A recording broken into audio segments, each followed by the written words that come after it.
എന്താണ് സ്നാനം എന്നറിയാമോ? യേശുക്രിസ്തുവിനോട് കൂടെ പാപസംബന്ധമായിട്ട് മരിക്കുന്നതാണ് സ്നാനം. ഈ സ്നാനത്തെ എതിർക്കുന്ന ആരായാലും ശരി നിങ്ങളുടെ 1-ാം നമ്പർ ശത്രുക്കളാണ്. അതേ പ്രിയപ്പെട്ട, സ്നാനത്താൽ അല്ലാതെ വീണ്ടെടുപ്പില്ല.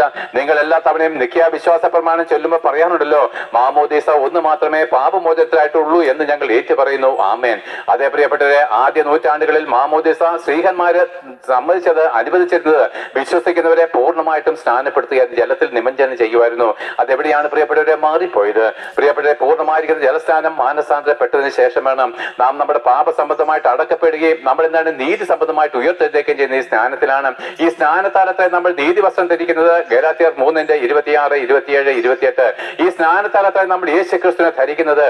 ആദിയിൽ ആദം പാപം ചെയ്ത് അവൻ എന്താണ് നഗ്നനായിട്ട് ദൈവത്തിന് മുമ്പിൽ നിൽപ്പാൻ കഴിയാതെ ഒളിച്ചിരുന്നെങ്കിൽ ആ ദൈവത്തിന്റെ മുമ്പിലേക്ക് നമ്മളെ ധൈര്യത്തോട് കൊണ്ടുവരുന്നത് യേശുക്രിസ്തുവിന്റെ നീതി വസ്ത്രമാണ്. അത് സ്നാനത്താൽ മാത്രമേ കിട്ടത്തുള്ളൂ. പ്രിയപ്പെട്ടവര്, മരിച്ചതിന് ശേഷം നമ്മുടെ യഥാർത്ഥമായിരിക്കുന്ന ജീവിതം ആരംഭിക്കുമ്പോൾ പ്രിയപ്പെട്ടവരെ, ഈ നീതി വസ്ത്രമില്ലാത്ത എല്ലാവരെയും നരകാഗ്നിയിലേക്ക് തള്ളിക്കളയും. അതേ പ്രിയപ്പെട്ടവരെ, നമ്മൾ മാനസാന്തരപ്പെട്ട് സ്നാനമേറ്റ് കർത്താവിന്റെ സാക്ഷിയും അവന്റെ കഷ്ടവും നമ്മൾ സഹിക്കുന്നവരാണെങ്കിൽ ഇന്ന് യേശുക്രിസ്തു മടങ്ങി വന്നാൽ അവനും നമ്മളും കൂടെ ഒന്നിച്ച് 1000 വർഷം ഭൂമി വാഴും.